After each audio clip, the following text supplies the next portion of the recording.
स्वामी देना साथ हमारा।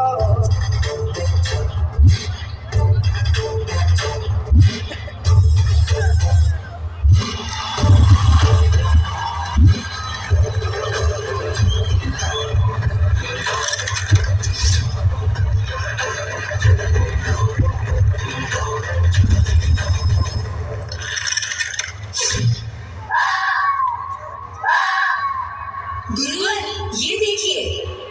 अद्भुत। कौन है तुम्हारे गुरु जिसने तुम्हें ये महान विद्या सिखाई? मैं एकलव्य आप ही को गुरु मान के मैंने ये विद्या ग्रहण की है। ये देखिए,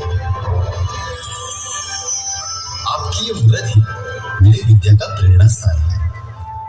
तुम्हारे कौशल्य से मैं बहुत प्रभावित हुआ। ये समझो तुम्हारी शिक्षा पूर्ण हुई। मैं तुमसे गुरु दक्षिणा मांगता हूँ। गुरु दक्षिणा में मुझे तुम्हारे दाहिने हाथ का अंगूठा चाहिए।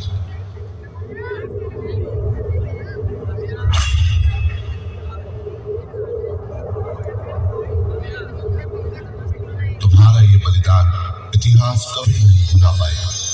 जब जब बात होगी महान शिष्य की, हर बार तुम्हारा नाम लिया जाएगा।